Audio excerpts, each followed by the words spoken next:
श्रद्धा intermediate college कचनार, राजतलाव, वाराणसी। कक्षा 12 के लिए वाणिज्य वर्ग वालों के लिए विषय है आज का हमारा बही खाता व लेखा शास्त्र। तो इससे पहले हमने आपको साझेदारी किसे कहते हैं, साझेदारी के प्रकार क्या क्या हैं, साझेदारी संलेख क्या है, उसमें निहित बातों का वर्णन, निम्नलिखित चीजों का वर्णन करने के बाद हमने आपको साझेदारी खाते में कौन कौन से खाते बनाए जाते हैं वो भी बताया। अब हम आप लोगों को बताने जा रहे हैं आज का हमारा टॉपिक रहेगा पार्टनर्स कैपिटल अकाउंट। साझेदार का पूंजी खाता क्या होता है, कैसे बनाया जाता है, इनमें इस खाते में किन किन चीजों को सम्मिलित किया जाता है। तो देखिए, नए एडिशन के अकॉर्डिंग इस बार जैसा कि नया सेशन में नई बुकें चलाई गई हैं, तो देखिए यहाँ पे पार्टनर्स कैपिटल अकाउंट बनाने के लिए पहले इसे दो पार्ट में डिवाइड किया है। पहला पार्ट है आपका डेबिट और दूसरा पार्ट है क्रेडिट। और देखिए डेबिट में भी उतने ही कॉलम है जितने की क्रेडिट में है, ठीक है। तो पहले देखते हैं हम लोग, पहला कॉलम रहेगा हमारा डेट का, दूसरा कॉलम रहेगा पर्टिकुलर्स का, नेक्स्ट कॉलम रहेगा जेएफ का, जनरल फोलियो का, और नेक्स्ट कॉलम रहेगा उसके बाद अमाउंट का। वही प्रोसेस क्रेडिट साइड में भी है, डेट, पर्टिकुलर, जेएफ, अमाउंट। तो यहाँ हम कोई क्वेश्चन तो सॉल्व नहीं कर रहे हैं, ओनली क्राइटेरिया सेट कर रहे हैं। तो इसके लिए हम आप लोगों को डायरेक्ट पहले बताते हैं कि डेबिट में क्या क्या जाता है और क्रेडिट में क्या क्या जाता है। डेट और जीएफ और अमाउंट के बारे में हम क्वेश्चन में डिस्कशन करेंगे। तो देखिए, पर्टिकुलर में डेबिट साइड में पहला है टू ड्रॉविंग अकाउंट। साझेदारों द्वारा यदि उस वर्ष में किसी प्रकार का आहरण किया गया है तो वो पार्टनर्स कैपिटल अकाउंट के डेबिट साइड में फर्स्ट हेड रहेगा टू ड्रॉविंग्स अकाउंट। नेक्स्ट रहेगा to interest on drawing account. यदि साझेदारों ने आहरण किया है और उस पर ब्याज चार्ज किया जाता है तो वो चीजें भी फर्म के लिए हानि है, इसके लिए उसे डेबिट साइड में दिखाया जाएगा। आगे to profit and loss appropriation account, share in loss. यदि पीएल एप्रोप्रिएशन में उनको लॉस हुआ है तो वो चीजें भी पार्टनर्स कैपिटल अकाउंट के डेबिट साइड में दिखाई जाएंगी।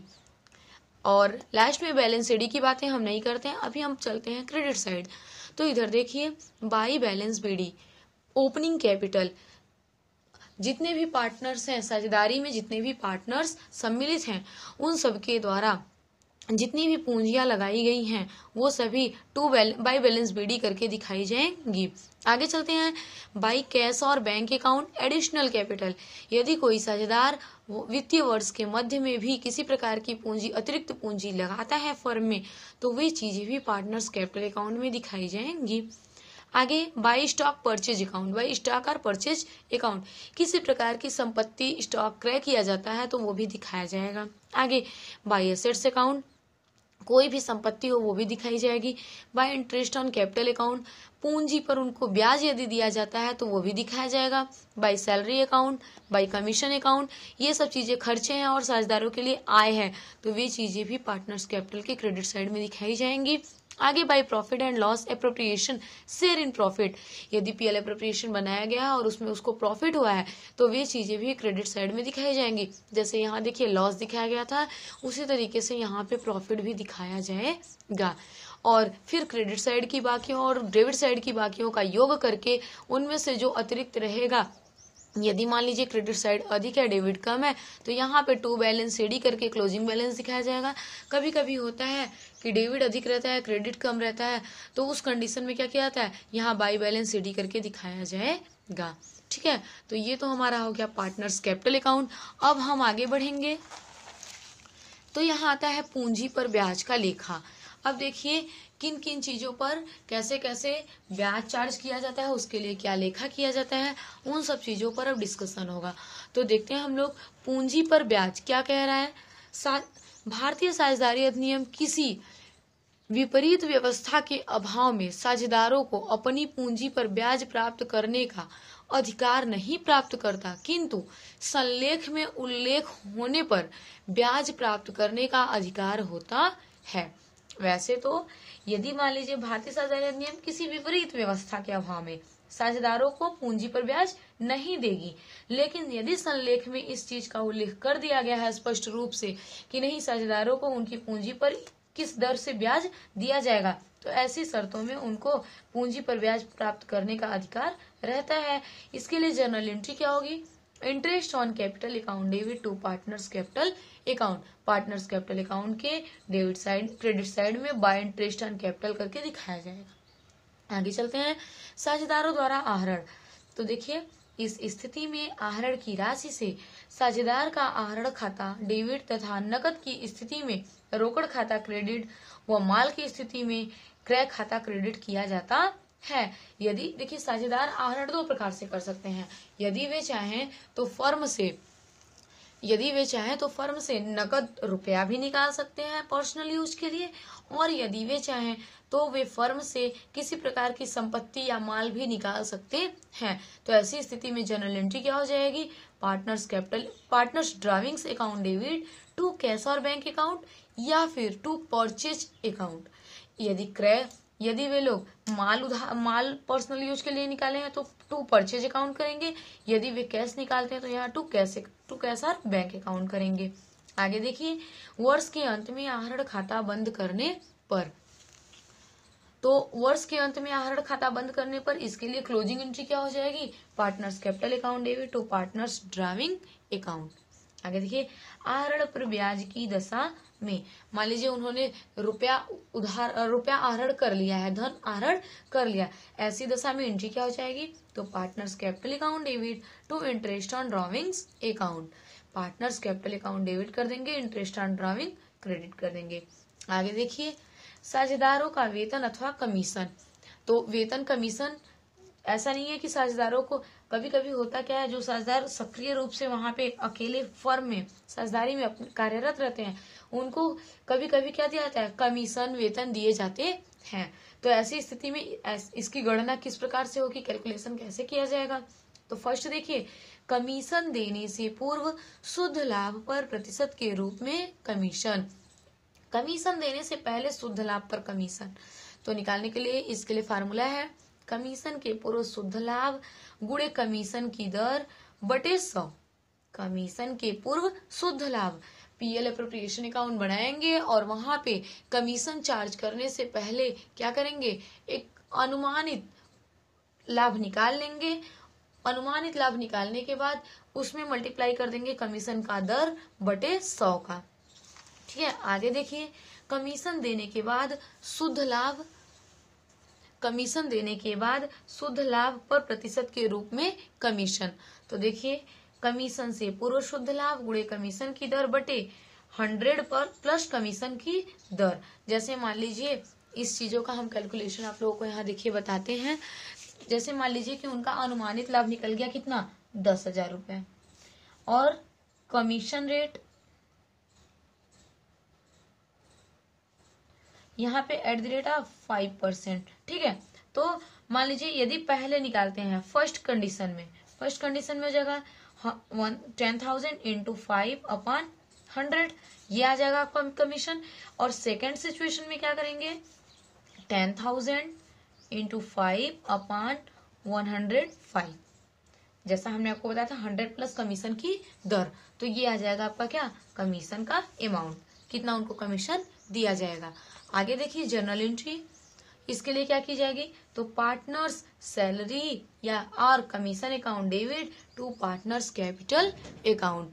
आगे देखिए, आपका साझेदार द्वारा फर्म को ऋण प्रदान करना, कैश और bank account debit to partners loan account. साझेदार द्वारा फर्म को ऋण प्रदान करने पर कैश और bank account debit to partners loan account.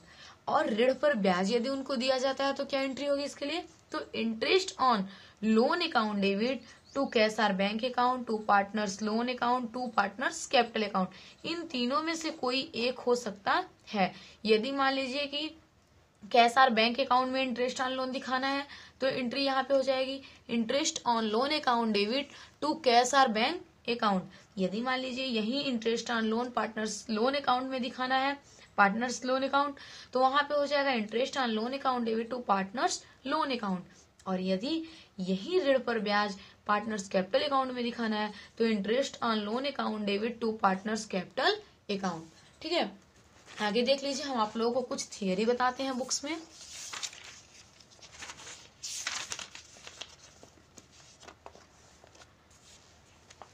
चर्चा होगा हमारा आज अस्थाई एवं परिवर्तनशील पूंजी पद्धति में अंतर। क्या डिफरेंस होता है? Difference between fixed and fluctuating capital method. तो देख लीजिए, अस्थाई पूंजी पद्धति एवं परिवर्तनशील पूंजी पद्धति में प्रमुख अंतर निम्नानुसार है। अस्थाई पूंजी पद्धति क्या होता है? स्थिरता। इस पद्धति में साझेदारों को पूंजी प्रायः स्थिर होती है। इसमें परिवर्तन तभी हो पाता है जब साझेदार द्वारा अतिरिक्त पूंजी लाई जाए अथवा अतिरिक्त पूंजी निकाल ली जाए। और परिवर्तनशील पूंजी पद्धति में क्या होता है? देख लीजिएगा इसे ध्यान से। तो कह रहा है इसमें, इस पद्धति में साझेदारों की पूंजी सदैव परिवर्तित होती रहती है। जैसा कि नाम से स्पष्ट हो रहा है, वो स्थायी पूंजी पद्धति था और ये स्थिर पूंजी पद्धति है। आगे चलिए, यहाँ पे देखिए,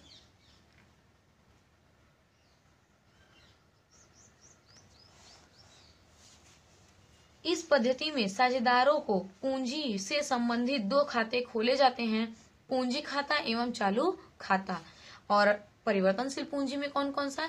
इस पद्धति में प्रत्येक साझेदार के केवल एक ही पूंजी खाता खोला जाता है वेतन कमीशन के लिए। अस्थायी पूंजी पद्धति में इसमें साझेदार के वेतन कमीशन, आहरण पर ब्याज, पूंजी पर ब्याज, लाभ हानि के भाग का उल्लेख साझेदार के चालू खाते में किया जाता है। और इधर देखिए, तो इसमें साझेदार के वेतन कमीशन, आहरण पर ब्याज, पूंजी पर ब्याज, लाभ हानि के भाग का उल्लेख साझेदार के पूंजी खाते में किया जाता है। इसमें चालू खाते में और इसमें पूंजी खाते में। आगे देखिए, शेष। इस पद्धति में पूंजी खाता प्रायः क्रेडिट शेष प्रकट करता है। अस्थायी पद्धति में हमेशा क्रेडिट शेष आता है और फिक्स्ड में परिवर्तनशील में क्या होता है? इस पद्धति में पूंजी खाता हमेशा डेबिट शेष प्रकट कर सकता है। चालू खाता देखिए, स्थायी पूंजी खाता में इसमें प्रत्येक साझेदार के लिए एक चालू खाता खोला जाता है तथा इसका शेष प्रतिवर्ष परिवर्तित होता रहता है। और इधर देखिए, इसमें चालू खाता नहीं खोला जाता है। आगे हम लोग चलते हैं, पूंजी खाता क्या होता है और चालू खाता क्या होता है, इस पर डिस्कशन करते हैं। तो देखिए, पूंजी खाता स्थिर पूंजी पद्धति एवं परिवर्तनशील पूंजी पद्धति दोनों में तैयार किया जाता है और चालू खाता स्थिर पूंजी पद्धति में की दशा में ही तैयार किया जाता है। शेष। स्थिर पूंजी पद्धति में से तैयार किया गया पूंजी खाता हमेशा क्रेडिट शेष प्रकट करता है और चालू खाता डेबिट अथवा क्रेडिट कोई भी शेष प्रकट कर सकता है। आगे देखिए, पूंजी खाते का शेष चिट्ठे के दायित्व पक्ष में अंतरित होता है और चालू खाते का शेष चिट्ठे के दायित्व और संपत्ति दोनों में अंतरित हो सकता है। यह खाता प्रत्येक साझेदार द्वारा दिया गया पूंजी अंशदान प्रकट करता है और चालू खाता साझेदारों के पूंजी अंशदान को प्रदर्शित नहीं करता है। समायोजन। स्थिर पूंजी पद्धति से तैयार किए गए पूंजी खाते में पूंजी एवं आहरण पर ब्याज, वेतन कमीशन आदि का समायोजन नहीं होता है और इसमें इन सब चीजों का समायोजन किया जाता है। तो आज के लिए धन्यवाद। नेक्स्ट हमारा टॉपिक रहेगा, देख लीजिए, कि लाभ हानि का विभाजन। लाभ हानि का विभाजन साझेदारों के मध्य कैसे किया जाता है, आप लोगों को अनुपात रेशियो निकालना बताएंगे। उसके पहले हम लोग इतना थियोरेटिकल और इससे संबंधित जर्नल एंट्रियां तैयार कर लेंगे। तो आप लोग इन सब चीजों का नोट्स बनाते चलिए और बुक अवेलेबल हो चुका है मार्केट में, जो वो आप लोग जल्दी से प्राप्त कर लीजिए। Thank you.